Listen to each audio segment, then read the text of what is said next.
Bonjour à tous et bienvenue dans cette nouvelle vidéo. Je suis très contente de vous retrouver. Je suis aussi très essoufflée, j'espère que vous m'en voudrez pas trop. Je profite de quelques minutes de libre pour vous filmer une vidéo livresque. Donc je vais vous faire un petit point lecture et un petit book haul. Voilà, vous allez voir, j'ai pas lu grand chose et j'ai pas acheté grand chose non plus. Mais voilà, comme j'ai quand même quelques livres à vous présenter, je vais faire tout ça en une seule vidéo. Je suis très contente de revenir pour vous parler livres et honnêtement voilà, ça me faisait trop plaisir. Donc tant pis si cette vidéo est courte, tant pis si cette vidéo est toute mélangée, mais je suis beaucoup trop contente de vous retrouver pour, voilà, pour une vidéo. Donc je vous filme ça tout de suite, j'espère vous filmer plusieurs vidéos aujourd'hui. Voilà, j'ai des petites idées donc j'en profite, voilà. On commence tout de suite par du coup les livres que j'ai lus pour le Pumpkin Autumn Challenge, en tout cas le début, voilà. Et j'inclus une lecture que j'ai faite il y a quelques mois déjà, mais dont je vous ai pas parlé et que je regrette en fait. Je trouve que c'est une belle lecture, c'est une lecture importante. Le livre, on ne le voit pas beaucoup passer et du coup voilà, je me suis dit que ce serait l'occasion de vous le présenter. Pour commencer, j'avais mis Heartstopper, le tome 3, dans ma palle du Pumpkin Autumn Challenge. Et comme c'est une lecture voilà, graphique, doudou, qui se fait vite, du coup je l'ai lu. Hein. Voilà, c'est l'un des rares livres que j'ai lu. J'aime beaucoup cette trilogie parce que pour l'instant je crois qu'il n'y a que 3 tomes. Je ne sais pas si un quatrième est prévu. Donc celui-ci c'est Un voyage à Paris donc d'Alice Oseman, paru aux éditions Hachette. Je crois que c'est celui que j'ai le moins apprécié des trois. Je l'ai trouvé peut-être un poil nunuche, je sais pas, ou cliché, enfin voilà, je ne sais pas. Ou alors j'étais pas dans un bon mood, je ne sais pas, mais en tout cas j'ai adoré le tome 1, j'ai adoré le tome 2, je les ai trouvés beaux, je les ai trouvés doudous, je les ai trouvés réconfortants, voilà, c'était des très très bonnes lectures. Celle-ci est très bien aussi, mais voilà, peut-être un poil cliché avec Paris, la ville des amoureux, enfin voilà, j'ai trouvé peut-être un... Je sais pas, il y a un truc qui m'a un petit peu plus dérangé dans celui-ci, peut-être un petit chouïa trogné, j'en sais rien. En tout cas, c'est quand même une très très bonne lecture. C'est quelque chose que je recommande surtout à cette période de l'année où on a envie de buller, on a envie de coucouner. Donc ici on suit nos deux héros, Nick et Charlie, qui sont en couple mais pas encore... voilà, ils n'ont pas encore dit à tous leurs amis qu'ils étaient ensemble. Et donc on va les suivre dans la ville des amoureux à Paris. Et on va les suivre un petit peu dans leur voyage et dans leur péripéties et dans l'évolution de leur relation. Donc voilà, je peux pas trop vous en dire parce que c'est quand même un tome 3 et puis en même temps je pense que vous devez tellement l'avoir vu passer partout celui-ci que voilà, il est plus à vendre. Je pense que c'est ce genre de lecture que je referai très certainement à cette période de l'année où j'ai beaucoup de mal à lire, j'ai beaucoup de mal à me concentrer et en même temps j'ai très envie de lire. Donc voilà, des petites lectures comme ça où vous n'avez pas grand chose en texte, ça me demande pas énormément de concentration, donc c'est parfait. Ensuite, une lecture qui pour moi a été assez laborieuse, non pas parce que le roman était mauvais, mais voilà, je vous l'ai dit, j'ai beaucoup de difficultés en ce moment à me concentrer. Et les romans de fantasy, ça demande, enfin en tout cas moi je trouve que ça demande une immersion assez importante et un travail voilà, quand même de concentration et pour pouvoir imaginer un petit peu le décor, pour pouvoir voilà, vraiment se plonger dedans et profiter à fond en fait de la lecture. Donc ça c'est Ivy Wild, le premier tome, donc c'est tout quand fainéantise rime avec magie de Len Harper, paru aux éditions MXM Bookmark dans leur collection Urban Fantasy. Voilà, c'est une très très bonne lecture, j'ai beaucoup aimé cet anti-héros, j'ai beaucoup aimé le fait que voilà, cette sorcière ne soit pas la sorcière badass, que voilà, j'ai beaucoup aimé ce je m'en foutisme, j'ai beaucoup aimé voilà, ce côté décalé de l'héroïne. Et en même temps, voilà, j'étais hyper déçue que cette lecture me demande autant, euh, autant en fait. Voilà, j'avais pas envie forcément d'y retourner, voilà, j'étais pas dans le bon mood. Et en même temps, je voulais la terminer parce que j'avais très très envie de terminer cette lecture. Donc voilà, j'ai pas encore acheté ni le tome 2 ni le tome 3 parce que pour l'instant, je me sens pas capable de les lire.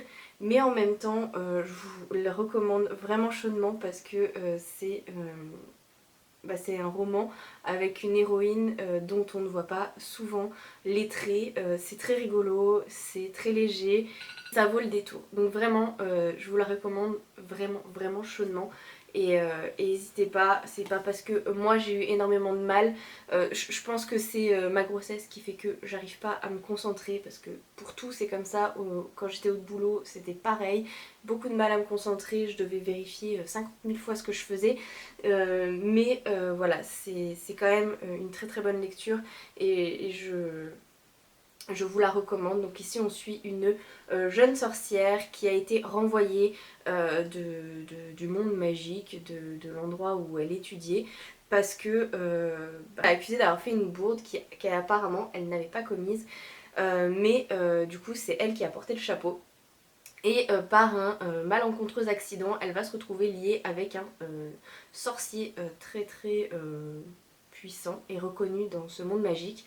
Et elle va se retrouver obligée de le suivre dans ses aventures, dans ses enquêtes. Et voilà, c'est quelque chose d'assez sympa parce que elle est très je m'en foutisme, elle est très rancunière, elle n'est pas intéressée par forcément le monde magique et ce qu'il peut lui apporter. Donc du coup voilà, j'ai trouvé ça assez sympa et vraiment je recommande. Et moi j'adore ce chat qui me fait vraiment mourir de rire. Pour ceux qui l'ont lu, vous saurez pourquoi. Mais voilà, et puis j'ai envie de vous dire, on en parle de cette couverture juste dingue, ce violet, rose, enfin bref, c'est juste à tomber. Voilà. Bon, nous revoilà. Je suis désolée, après une petite pause, je regarde par là parce qu'il y a mon petit loulou qui est venu nous rejoindre. Et il veut m'aider à parler de ces petits livres quand on en parlera. Donc, pour terminer, le livre que j'ai lu en juin, il me semble, et dont je ne vous ai pas parlé, c'est Les Victorieuses de Laetitia Colombani, paru aux éditions Le Livre de Poche. Quand il est sorti, je me suis ruée dans ma librairie pour l'acheter. Donc c'était l'achat post-confinement, donc il a dû sortir en mars. Ouais, courant mars, enfin je sais même plus. Enfin voilà, il est sorti en tout cas cette année, c'est sûr, et on a entendu énormément parler, en tout cas moi j'ai entendu énormément parler de La Tresse. C'est un livre qui a été vraiment vraiment bien vendu sur les réseaux sociaux, et celui-ci je trouve qu'il est un petit peu passé sous silence, et pourtant il parle d'un sujet assez important puisqu'il parle des femmes dans la rue. Euh, alors on est toujours à deux époques différentes, on suit deux héroïnes différentes, mais aussi plusieurs histoires de vie, plusieurs femmes qui se sont retrouvées à la rue. On suit donc leur destin, on suit un petit peu ce qui s'est passé dans leur vie et leurs péripéties, comment elles se sont retrouvées dans un foyer qui accueille les femmes à la rue. Et parallèlement on suit la création, donc le combat de Blanche dans la création de ce foyer à Paris qui existe réellement. Donc c'est le Palais de la Femme. Voilà, c'est une lecture hyper hyper importante, c'est une lecture qui est dans l'air du temps, c'est une lecture qui m'a touchée et voilà, je vous la recommande vraiment, vraiment, vraiment chaudement. C'est une petite pépite, c'est quelque chose à glisser au pied du sapin si voilà, vous avez des amatrices de lecture dans votre entourage. Voilà, Laetitia Colombani, moi je vais suivre de très près ce qu'elle fait parce que voilà, autant j'avais adoré La Tresse et voilà, j'ai tout à fait compris pourquoi il avait fait autant de bruit. Autant celui-ci il est génial et je comprends pas pourquoi il n'a pas fait autant. Voilà, tout simplement. Donc allez-y, foncez. Si vous ne l'avez toujours pas lu, c'est une lecture que je vous recommande à 300%. vous serez pas déçus. Vraiment une lecture engagée, une lecture sur les droits de la femme, une lecture sur les conditions des femmes dans la rue, une lecture aussi difficile parce que bah voilà c'est difficile. Je me souviens que dans mes études on avait beaucoup parlé des femmes voilà, et de leurs droits. Il me semble, et je ne sais pas encore, ça fait un moment que j'y pense et je me dis un jour il faudrait que j'aille chercher, il me semble que on n'a pas le droit en France de laisser des femmes à la rue. Il y a des lois qui protègent ça, qui protègent les femmes et les enfants parce qu'il leur arrive des choses atroces quand ils sont à la rue. Je me souviens avoir entendu des discours quand j'étais à la Maraude de Grenoble, donc c'est la ville la plus proche de chez moi, comme quoi bah, voilà, les femmes elles se transformaient en hommes dans les rues pour éviter tout ce qui était viol et agression. Voilà, parce que bah, dans les foyers, elles perdaient souvent ce qu'elles avaient, elles étaient victimes de vol, et à la rue, elles étaient victimes de viol, donc c'est assez compliqué pour elles. Donc voilà, vraiment, je vous le recommande très très chaudement, et allez-y quoi. Donc voilà, j'espère que mes petits updates lecture seront quand même assez clairs. Je vous l'ai dit, j'ai des difficultés de concentration, donc des difficultés pour mettre mes idées au clair.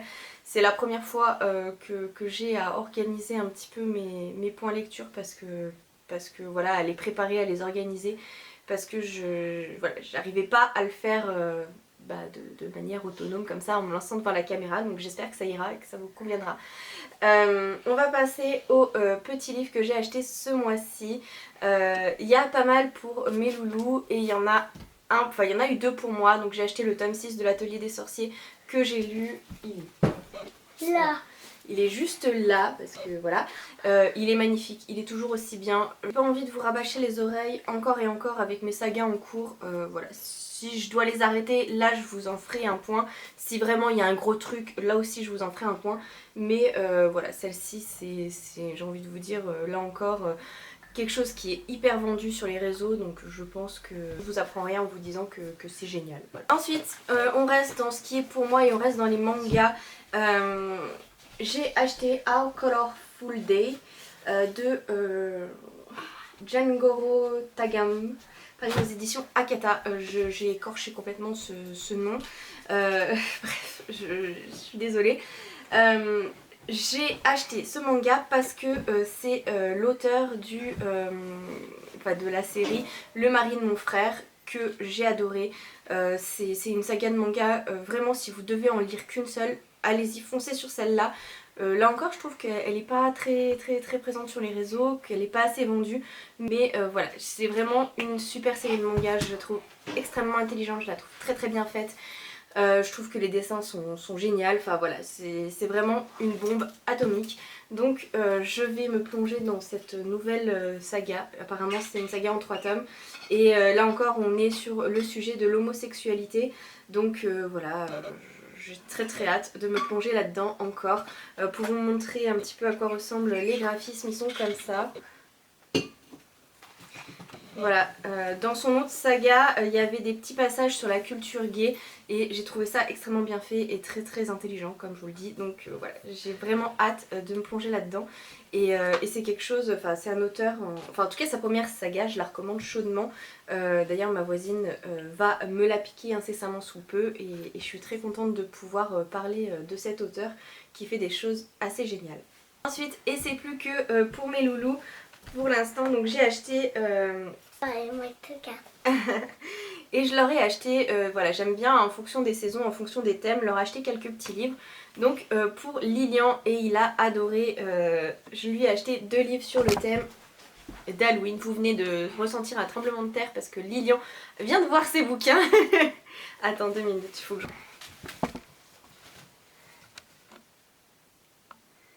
Attends. Tu peux me donner mon livre de Oui, bah, je te les donne après. D'abord je les présente et après je te les donne. Donc vous venez de bouger parce que Loulou a vu ses livres sur les sorcières. Voilà, c'est 2 petits livres parus aux éditions, je ne sais même pas. Alors celui-là c'est Gallimard et celui-ci c'est l'École des loisirs. Voilà. Donc on a, enfin je lui ai choisi La sorcière tambouille donc de Magdalena Guiraolo Julien, illustré par Marianne Barcillon. Donc voilà, c'est celui que j'ai acheté en début de mois, donc vous voyez, on l'a lu, relu, relu, il l'a feuilleté lui tout seul. Et voilà, il est usé. Mais bon, c'est le principe des livres pour les enfants. Il a vraiment beaucoup aimé La Sorcière Tambouille. Hein Loulou, tu l'aimes bien La Sorcière Tambouille? Oui. Donc voilà, les illustrations sont comme ça. C'est des petites lectures assez rigolotes. Voilà, avec une héroïne sympathique. Et ce que j'aime beaucoup avec ce genre de petits livres, je les connaissais pas. Si vous avez des petits loulous, je vais pas dire peut-être de 7-8 ans, parce que Lilian il est un peu petit, enfin Lilian est en 2e année de maternelle, donc concrètement il peut pas. Mais c'est que vous avez le niveau de lecture derrière. Voilà, donc le 1, je pense que c'est ce qu'il peut commencer à lire quand il est au CP. Le 2, c'est à la fin CP. Et le 3, peut-être début CE1, milieu CE1, voilà. Donc c'est un livre, l'école des loisirs fait ça, voilà, je trouve que c'est génial. C'est des livres avec les niveaux de lecture, donc c'est pour vous orienter si vous avez un petit loulou qui commence à apprendre la lecture. Je trouve que c'est une idée sympa, il y en a plein sur des thèmes différents et voilà, je trouve que c'est hyper bien fait et hyper intelligent. Donc voilà, je vous en parle. Et ici nous on l'a adoré, donc pour Halloween c'était une de nos lectures du soir. Ensuite on a aussi donc La Sorcière dans les airs, ça aussi donc c'est de Julia Donaldson et Alex Scheffler, paru chez Gallimard Jeunesse cette fois. Là encore on suit une jeune sorcière. Voilà. Les illustrations sont comme ça. Et là encore c'est une histoire qu'on a beaucoup aimé raconter. Donc pareil, c'était sur le thème un petit peu Halloween. On aime bien avoir des lectures comme je vous dis sur les thèmes de la saison. Et c'était plutôt sympa. Celle-ci on l'a moins lue hein. Tu préfères La Sorcière Tambouille ou La Sorcière dans les airs? La Sorcière Tambouille et La Sorcière dans les airs. T'aimes les deux? Ouais, il aime les deux, donc voilà. C'est assez sympa, c'est des petites histoires rigolotes qui font passer un bon moment et c'est parfait. Pour Lilian, la longueur de l'histoire est parfaite. Voilà. C'est pas ni trop long ni trop court et c'est plutôt sympa. Voilà. Tiens mon chat. Ensuite, plus sur le thème de l'hiver, j'avais choisi là encore 2 petits livres. Donc c'est Blancheline, c'est 2 contes du Père Castor. Voilà, c'est des classiques que j'aime bien. Donc Blancheline, c'est un petit lapin tout blanc, tout blanc, tout blanc qui va s'enfuir de chez elle et découvrir un petit peu la vie en liberté. Et je trouve ça tout mignon, tout doux. En plus, voilà, les graphismes des albums du Père Castor sont juste magnifiques. Et celui-ci, c'est un livre... Celui-ci, c'est un livre que Julian aime particulièrement. Moi aussi. Toi aussi, tu l'aimes bien? Enfin voilà. Je vais trop le garder. Oui. C'est surtout voilà, un livre que j'ai lu beaucoup à Julian, mais il sera parfait là pour la saison un petit peu hivernale pour faire le lien vers les histoires un petit peu plus sur le Père Noël. C'est ton préféré celui-là? Ouais. Moi, on en parle après. Si tu peux juste te mettre là, mon chat. Voilà. Donc voilà. Et là encore, vous avez les niveaux de lecture. Donc ça c'est un niveau 1 et je pense que quand Lilian commencera les lectures au CP, il pourra lire ce genre de petits albums. Oui mon chat, mais c'est de l'autre côté qu'il faut montrer, là il ne voit pas. Je vous l'ai pas dit, c'est paru chez Flammarion Jeunesse et donc voilà, j'aime beaucoup. J'ai découvert ça avec les niveaux de lecture et honnêtement j'ai trouvé que c'était une tuerie et une super idée. Je savais pas du tout que ça existait. Et voilà, je suis très contente de mes petits achats.